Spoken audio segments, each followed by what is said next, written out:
Match में इस हवाले से हम मजीद बात करेंगे। हमारे साथ स्टूडियो में मौजूद हैं साबिक टेस्ट क्रिकेटर सकलैन मुश्ताक और अब्दुल रहमान। सकी भाई, ये बायो सिक्योर बबल पे सवालिया निशान नहीं है इस तरह से हो जाना? एक प्लेयर टीम में मैच खेला है और उसके बाद उसको वो कोविड पॉजिटिव है। देखिए, अभी जो रिपोर्ट आ रही है यहाँ पे उन्होंने बताया कि पीसीबी के जो प्रोटोकॉल्स थे काफ़ी स्ट्रिक्ट भी थे और उसको काफ़ी फॉलो भी किया जा रहा था। अभी डॉक्टर रियाज के मुतालिक उन्होंने बताया और I am sure doctor Suhail वो भी पहले उधर ही थे, तो दोनों डॉक्टर्स हजरात उधर हैं।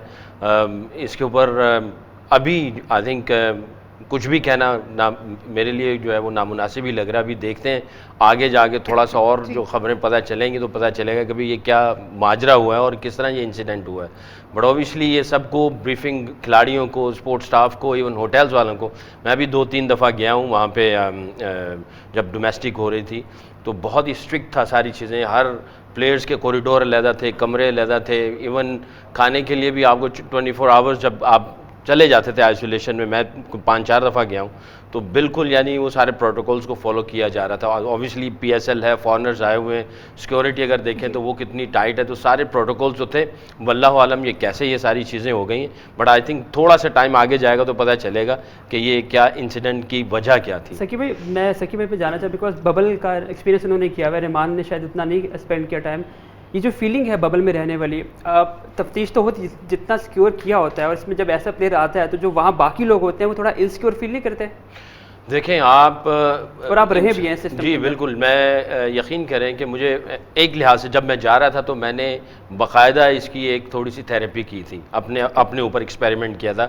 मेरे कुछ दोस्त थे इंग्लैंड के, मैंने उनसे पूछा कि यार ये क्या किया जाए। डॉक्टर्स साइकोलॉजिस्ट थे मेरे मोहल्ले के अंदर, 2-4 ऐसे डॉक्टर हैं जो साइकोलॉजिस्ट हैं। मैंने उनसे पूछा तो उन्होंने बताया कि भाई टाइम को किस तरह आपने यूटिलाइज़ करना है, प्रोडक्टिव कैसे करना है, अपने आप को इन्वॉल्व कैसे करना है, जो आपकी अपनी चीज़ें हैं जैसे बुक्स हैं, कुछ ऐसी चीज़ें आपको अच्छी लगें वो साथ में ज़रूर लेके जाना। बट मैं जब गया वहाँ पे एक दफ़ा किया, दूसरी दफ़ा किया तो फिर बोरियत होनी शुरू हो गई। फिर दोबारा फिर मैंने थेरेपी करवाई, फिर मैंने उनसे बात की ताकि अपने आप को इन्वॉल्व किया जाए, माइंड आपका प्रोडक्टिव भी रहे और एक जगह पे लगा रहे दिल। बहुत मुश्किल होता है ये इस तरह सारी चीज़ों को करना। अच्छा, मैच आज 9 बजे होना, जो 7 बजे का टाइम था, आज मैच 2 घंटे ताख़ीर करके 9 बजे अनाउंस किया गया।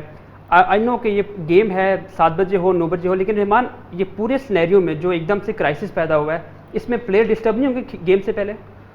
सबसे पहले तो यार उस प्लेयर्स के लिए दुआ करनी चाहिए कि जो इस चीज़ में मुलविस हो गया, अल्लाह उसको जल्दी से सेहत याब करे। लेकिन ऑब्वियसली एक चीज़ का डर खौफ है एक पूरे साल 1.25 साल से, तो इस जब एकदम से पूरी टीम के अंदर किसी को आ जाए तो फिर उसका डर तो हर बंदे के अंदर होता है। लेकिन बीइंग ए क्रिकेटर हम प्रोफेशनल हैं, बहुत स्ट्रॉन्ग है। आई होप कि इन चीज़ों को कोई अपने ऊपर हैवी नहीं करेगा। ये एक स्पोर्ट्स गेम है, किसी को भी हो सकता है। तो एक मेरे ख्याल में जो इन्फॉर्मेशन है ये 2-3 दिन पहले ही इनको इन्होंने उसमें आइसोलेशन में रखा हुआ है कि इनकी लुक आफ्टर हो रही है, इनको सारा 2-3 दिन पहले की इन्फॉर्मेशन है उनको, तो इससे प्लेयर्स को भी काफ़ी सेफ कर लिया होगा उन्होंने। तो इसके ऊपर काफ़ी वर्किंग भी है, बड़ी स्ट्रिक्ट भी है पीसीबी, जो भी इसको तोड़ता है उसको पनिश भी किया जाता है। तो एक लड़के ने तोड़ा भी था अभी फर्स्ट क्लास में, रज़ा हसन ने शायद, तो उसको पनिश भी मिली कि उसको फर्स्ट क्लास सीजन से आउट कर दिया। तो ये भी अच्छी चीज़ है कि आगे इसको कोई ब्रेक ना करे। तो होप के ये इतना चीज़ हैवी नहीं होगी प्लेयर्स पे। सकी भाई, जैसे हमने देखा कल इतना ज़बरदस्त मैच हुआ, आज भी सब लोग वेट कर रहे थे मैच का। इस तरह की जब एक बुरी न्यूज़ आ जाती है किसी इतने अच्छे इवेंट जो अपनी पीक पे जा रहा है, उससे कितना इवेंट मुतासर होता है? ऑब्वियसली ऑर्गेनाइज करने वाले जो लोग हैं वो उनको तो बहुत प्रॉब्लम होती होगी, एडमिनिस्ट्रेटिव लोगों को बहुत प्रॉब्लम होती होगी, बट प्लेयर्स जो हैं उनको ये सारी चीज़ें उनके एक समझ लें कि ब्लड के अंदर ही होता है। क्योंकि आपने फ़ौरन डिसीजंस लेने होते हैं, फ़ौरन खिलाड़ी के अंदर 3 एक ऐसी क्वालिटीज़ होती हैं, वो सिर्फ ना सिर्फ उसको उसके प्रोफेशनल लाइफ में हेल्प करती हैं बल्कि उसकी पर्सनल लाइफ में भी हेल्प करती हैं, जिसमें सबसे ज़्यादा इंपॉर्टेंट चीज़ है एडजस्टमेंट, अडेप्टिंग एंड कॉपिंग। ये बहुत जल्दी एडजस्ट करता है, अडेप्ट करता है, कॉप करता है सिचुएशन के साथ, क्योंकि ये इसको बचपन से ही इसकी ट्रेनिंग मिल रही होती है, जहाँ पे बॉलिंग, बैटिंग, फील्डिंग कर रहा होता है। तो डेफिनेटली इसको लाइफ के अतबार से भी हेल्प मिलती है। बट ये जो जिस तरह का सिनारियो है, जैसे मैंने पहले कहा, मैं खुद जब जा रहा था, एक दफ़ा जब मैं गया तो मेरे इंग्लैंड में मेरे दोस्त हैं साइकोलॉजिस्ट, उन्होंने कहा कि भैया आप अपने टाइम को प्रोडक्टिव नहीं रखेंगे और अपने टाइम को अगर किस तरह आप इस्तेमाल कर रहे हैं आपकी जो फेवरेट चीज़ें हैं या बुक्स हैं उसमें इन्वॉल्व नहीं करेंगे तो आप साइकोलॉजिकल आप में कुछ प्रॉब्लम्स आनी शुरू हो जाएंगी, क्योंकि आप कमरे के अंदर बंद हैं और बंद भी कोरोना की वजह से, बीमारी और फिर वो सारी चीज़ें जो हमने सारी सुनी हुई हैं, तो एक टाइम आता है कि हैवीनेस होनी शुरू हो जाती है। फिर आप जाहिर है कमरे के अंदर भी हो तो फिजिकल एक्टिविटी भी रहें, माइंड को भी ऑक्यूपाइड रखें और जो है अपने टाइम को अच्छे तरीके से यूटिलाइज करें। रहमान, क्रिकेटर का काम ग्राउंड के साथ है, वो ग्राउंड में नहीं आएगा तो उसका सांस बंद होने लगता है। आई नो आपने ये टाइम नहीं गुजारा कोविड में, लेकिन आप इमेजिन कर सकते हैं कि एक क्रिकेटर को जब एक कमरे में 14 दिन बंद रखा जाएगा और फिर उसके बाद उससे उम्मीद की जाएगी कि वो अच्छा परफॉर्म करे। और ये हमने देख लिया, न्यूजीलैंड में लड़के 15-14 दिन रहे क्वारंटीन में और उसके बाद परफॉर्मेंसेज नहीं है, जिसको ब्लेम किया गया कि हम 14 डेज क्वारंटीन में रहे, हमें ट्रेनिंग का टाइम नहीं मिला। तो क्रिकेटर के लिए कितना इंपॉर्टेंट होता है मेंटली तौर पर अपने आप को रेडी रखना इस क्वारंटीन के अंदर? यार 14 दिन बहुत लंबा टाइम है कि आप 2 हफ्ते में तकरीबन 2 टेस्ट मैचेस हो जाते हैं, गैप भी डालें फिर भी टेस्ट मैच, 2 टेस्ट मैचेस, आपने एक रूम में रहना है तो वेरी डिफ़िकल्ट। उसके बाद स्टेट में निकल के आपने ये 2-3 दिन के बाद आपने ग्राउंड आना है और इंटरनेशनल लेवल पे परफॉर्म करना है, ये बहुत मुश्किल होता है। फिर उसको 14-15 दिन चाहिए उस माहौल को अडॉप्ट करने के लिए, फिर वो थोड़ा सा बेहतर हो सकता है। स्टेट में आपको परफॉर्म करना बहुत मुश्किल है, जो माई पॉइंट ऑफ व्यू। अच्छा, इस्लामाबाद और कोयटा का गेम था आज, आपको लगता है कि अब इन दोनों टीम में कोयटा अभी तक जीती नहीं है, इस्लामाबाद ने 1-2 दफ़ा ऐसे मैचेस में अपनी पूरी फुल फॉर्म दिखाई है, ऑल्दो एक मैच वो हारे हैं। अगर हम गेम के कॉन्टेक्स्ट में बात करें तो आप क्या देखते हैं, आज किसका पलड़ा भारी है? देखिए, अगर ऑन द पेपर देखा जाए तो डेफिनेटली इस्लामाबाद यूनाइटेड जो है वो ऑन द पेपर स्ट्रॉन्ग लग रही है और उन्होंने कुछ ग्लिम्स भी दिखाए हैं जी। और जैसे मैंने पहले कहा था, एक होता है ऑन द पेपर, एक होता है ऑन द ग्राउंड और फिर एक होता है जी ऑन द डे जी। अब ये जो ऑन द पेपर है ये पहले ऑन द ग्राउंड थे, इसलिए ऑन द पेपर आए, फिर ऑन द डे जो है वो उस पर देखा जाएगा। पर इन सारी चीज़ों को अगर सामने रख के देखा जाए तो कोयटा ग्लैडिएटर्स के अंदर भी थोड़ा सा कुछ नज़र आया, कैप्टन ने जो नॉक किया, खेल काफ़ी क्लोज मैच हुआ, but I think Islamabad United जो है वो पलड़ा उनका भारी नज़र आता है। कल बड़े शानदार मैच खेला गया, आज थोड़ी सी क्राइसिस दिखाई दे रहे हैं हमें, लेकिन आई होप कि हम इसको जल्दी गेट ओवर कर लें और चीज़ें बेहतर हो जाएं और जो मैच स्केजुअल है 7 बजे था लेकिन अब 9 बजे होना है, वो हो जाए अच्छी तरीके से। सकी भाई, मैच पे बात करते हैं अब। कोयटा ग्लैडिएटर्स को कैसे कोई एक फॉर्मूला बता दें कि वो बाउंस बैक कर जाए, क्योंकि हम देखना चाहते हैं उनको अच्छा खेलते हुए। देखिए, पहला फॉर्मूला तो ये है कि दोनों टीमों को अगर आप वेट कर सकें तकड़ी में, बिलीफ दोनों टीमों का, जिसका हैवी होगा वो गेम को ले जाएगा। स्किल्स अपार्ट, स्किल्स को थोड़ा सा साइड पे रख दें। ये ऐसा नहीं कि कोयटा ग्लैडिएटर के पास इतनी स्किल्स नहीं है कि इस्लामाबाद को ना मार सके, उनके पास है, बट जहाँ पे आप बिलीफ खो देते हैं, और एक तो होता है सेल्फ बिलीफ, एक होता है कलेक्टिवली बिलीफ। अगर कलेक्टिवली इनका बिलीफ बन गया तो उसमें फॉर्मूला मिल जाता है आपको, फिर आपकी एग्जीक्यूशन जो होती है वो बहुत अच्छी हो जाती है। तो आई थिंक इनके पास स्किल्स हैं, ये जीत सकते हैं, ये नहीं कि नहीं जीत सकते, बट इनको बिलीव करना है अपने ऊपर भी और कलेक्टिवली भी, फिर जाके जो है इस्लामाबाद को या टूर्नामेंट में आगे बढ़ेंगे। हार जब आती है तो आपका बिलीफ नीचे आता है, जब आप जीतते हैं तो आपका बिलीफ ऊपर जाता है, तो उसको मेंटेन करना है। वो बिलीफ तो सरफराज की तरफ से आएगा ना, जो कि बहुत आउटरेजियसली अपने ही फील्डर पर चिल्ला रहे हैं। रहमान, कप्तान जब अपने आप पे प्लेयर पे चिल्ला रहा होता है, ऐसे आउटरेजियसली गुस्सा कर रहा होता है, तो ये कितना डिमोरलाइज करता है प्लेयर को?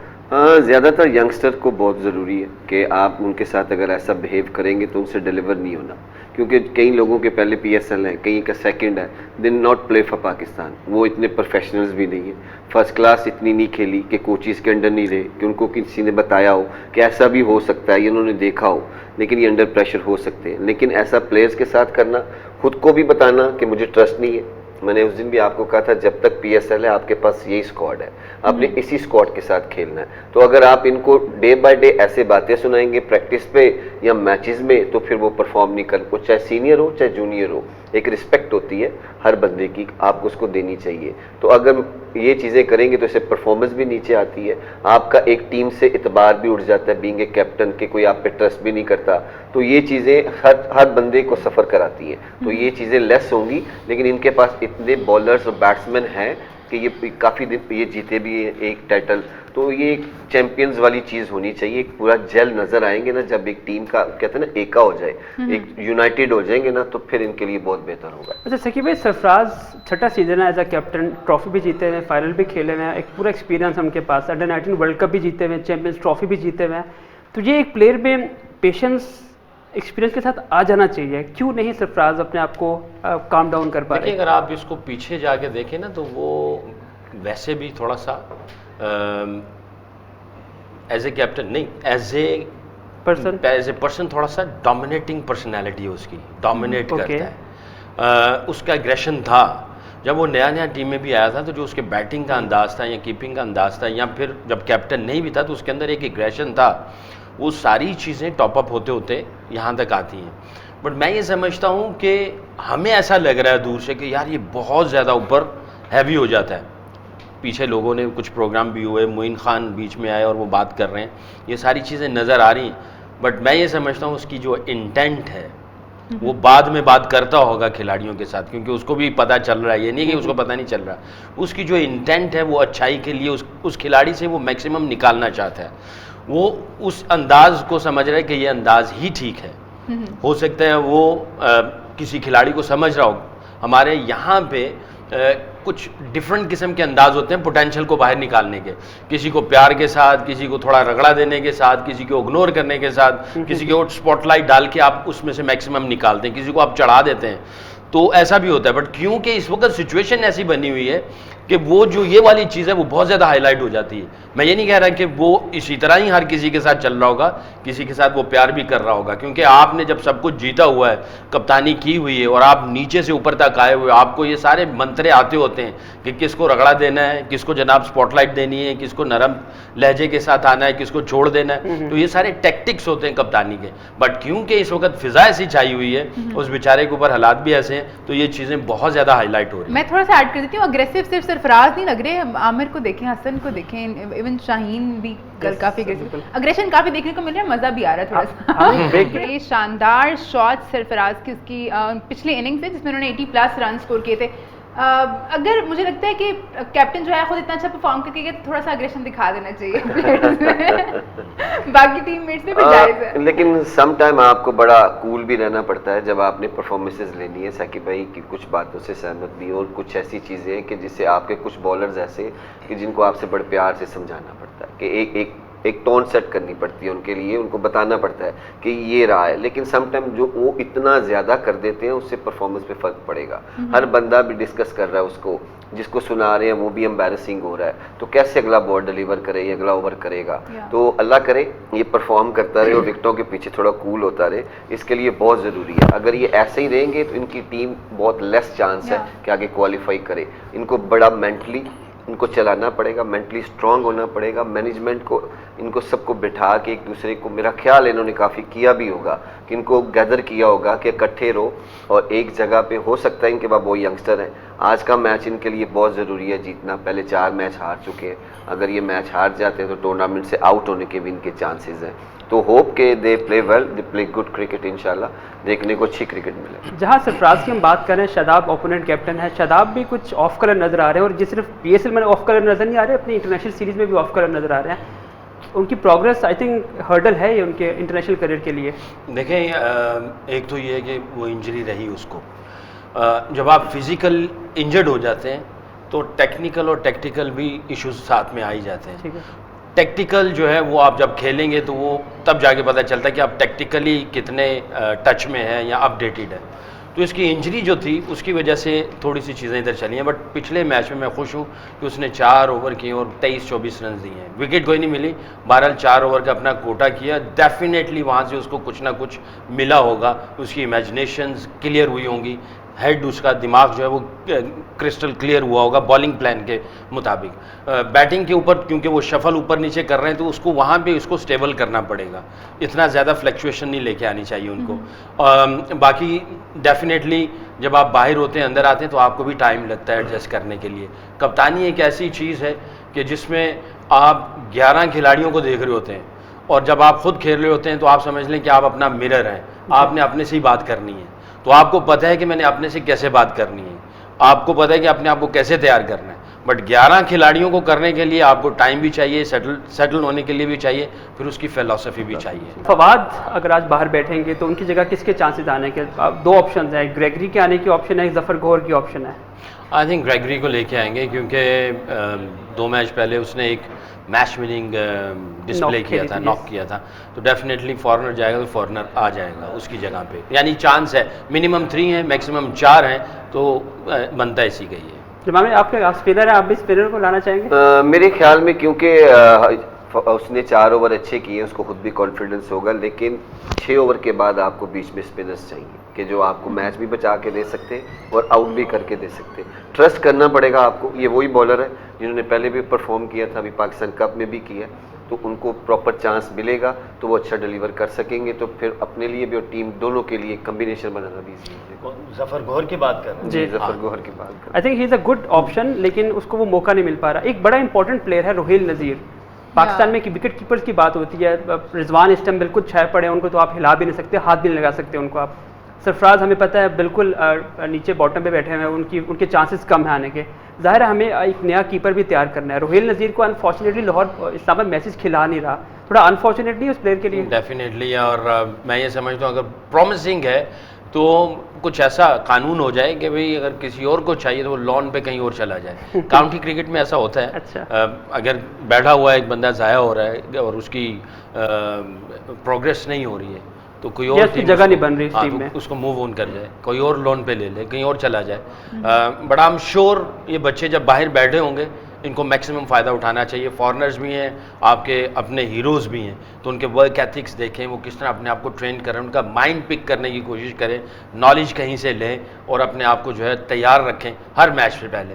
आप खेल नहीं रहे वो अलग बात है, बट हर मैच से पहले आप अपनी तैयारी वैसे करें जैसे आप मैच खेल रहे हैं, तो कम से कम मेंटली आपकी प्रेपरेशन वैसी हो जाएगी। अच्छा, एग्री करें कि आपके रिजवान ज़ाहिर है डेफिनेटली उसको तो आप बिल्कुल नहीं छेड़ने वाले, सरफराज को अब वेट करना चाहिए कि वापस वो कंटेंशन में लाए कि हम रोहिल को वापस नंबर 2 पे ले आए? हाँ यार, अभी बहुत सारा टाइम बाकी है, टू अर्ली टू से। अगर इसी PSL में सरफराज 200 कर देता है, सेंड द डिफरेंट स्टोरी। तो रोहेल भी यंग है, जैसे साकिब भाई ने कहा, उनके पास लॉट ऑफ वो बहुत सारी ऑप्शंस हैं।